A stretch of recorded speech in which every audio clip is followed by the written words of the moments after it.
So first we're going to start with the set. Come on over. I have a little Romesco cauliflower.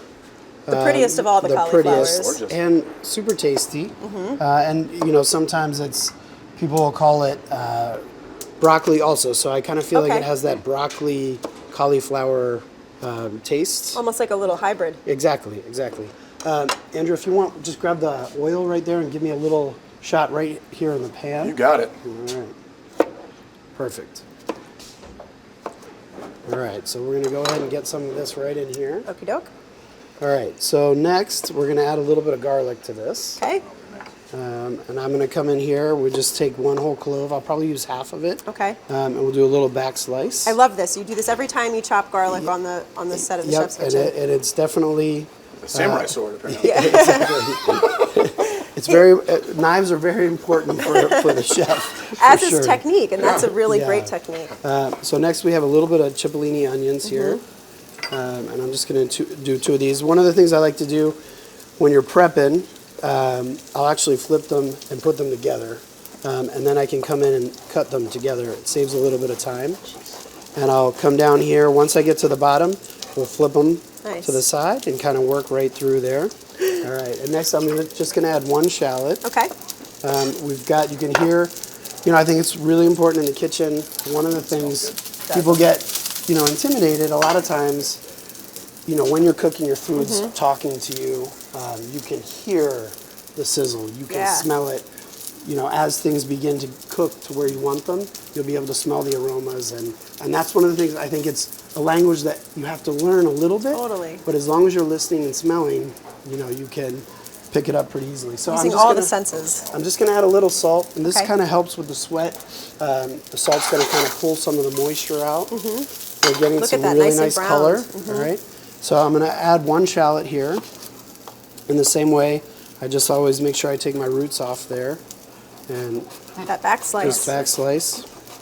Now, is cauliflower a traditional ingredient you would incorporate in a bouillabaisse? So no, not at all. Yeah. Okay. And so really, our other restaurant, Bolete, which is Latin for mushroom, Pennsylvania has incredible mushrooms. You can forage for them all the time, and they're just fantastic. So this is kind of like a nod to that, where we're kind of going to adjust and make a little changes. I'm sure if you are a classic French chef, he would probably be, not so excited about how we're doing this. Well, I'm excited.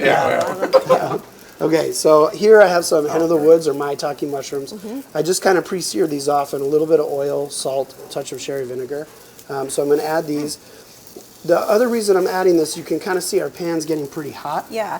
So when I add my onions and garlic, I don't necessarily want it to burn. Sure. So I'm going to add these down. This is actually going to cool down the pan a little bit. Andrew, we have some oyster mushrooms over there. Yes. Yep. If you want to go ahead and add a couple pinches there. Now, have these been pre-cooked or? Yep, these are also pre-cooked. Okay. And we just seared them in oil again. They're looking Nice. pretty good. That's more? perfect right there. All right. So next I'm going to go ahead and add my shallots and a little bit of garlic. Nice. I love that you're using two different types of onions and the garlic. And I think it's really, the more you cook, I think one of the things that's really interesting, especially with leeks and scallions and wild onions, it's interesting to kind of meld the flavors together. Yeah, they are so different. Yes. Even though they're very similar. And so I think it really kind of plays itself very well. Nice. So here, Yeah. I'm going to add a little bit of salt. And you can kind of see, like, I'm seasoning just a little bit as we go. This dish is also very healthy. It doesn't always take a ton of salt. And as we're building, it's kind of interesting if we would just throw everything together. This is kind of just like building a house. We start from the base. As we add our stuff, those flavor components are coming out. And so it's important to kind of build that way. And as long as you start a good foundation, in the end, you have something that's really nice. Absolutely. It's a great analogy. Okay, so now we're going to jump in and add a little bit of saffron. Oh, wow. So is this where the bouillabaisse? Yes, this is kind of our Traditional, bowl. right? Yeah, this is a little bit more traditional. And one of the things a lot of people don't know is back in the day, Pennsylvania they used to produce a ton of saffron. That I definitely did not know. Yeah, and that's kind of dying out, especially with Pennsylvania Dutch cooking. Saffron was used in a lot of their recipes. So it's kind of something that, it's kind of a neat Pennsylvania Dutch, Pennsylvania Right. with the bouillabaisse. It's definitely something I think most people would not associate with the state of Pennsylvania or the Pennsylvania Dutch by any means. Right. Okay, so we're getting close here. Yeah, the saffron. So here I have a little fingerling potatoes, and we just confit these in oil with a little saffron and a touch of garlic ahead of time. Literally, you cut them up, cover them in oil, add your saffron, bring them to a simmer, stir them a few times, and then once you have a nice simmer, turn it off, let it go 3 minutes, and you're Wow. ready to go. So they're All like poached in the olive oil, Yes, basically. yeah. Nice. All right, so I'm going to go ahead and add these guys here. All right, and that'll give us a nice, and now you'll start, one of the things with the bouillabaisse, you have some really nice potato, saffron.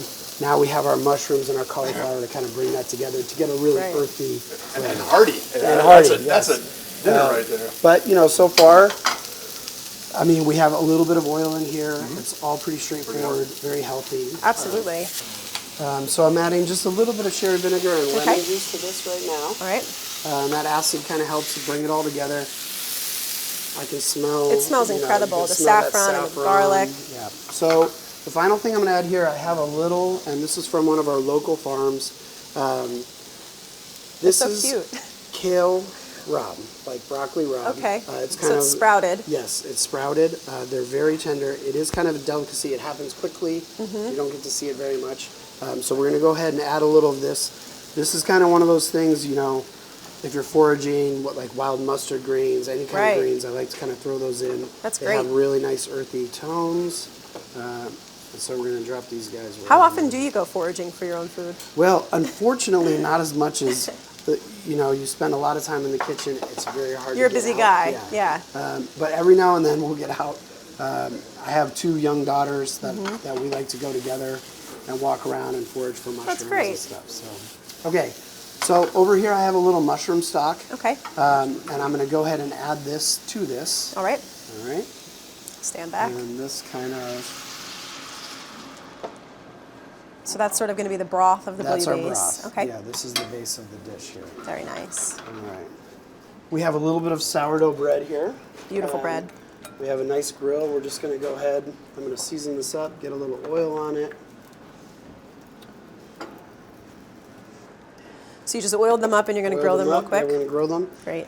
And You have to have some bread to dip in a bouillabaisse, yes, you know? of course. So we're going to do this as a team effort also. Everyone's going to kind of watch the bread. I'll and watch make the sure bread, we don't go worry. Right. I'll sniff. Yeah. I almost forgot the delicate most hands important of the brother. ingredient.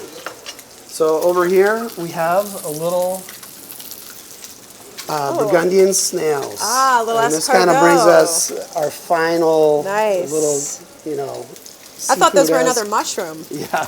Well, and they have such similar Yeah. qualities to that. Yeah, that's right. And I noticed you had a decent amount of the juice or the brine in there as well. Yes, and that's just the court bouillon from the snails itself. Nice. That's actually very flavorful. So I'm just going to check our seasoning here.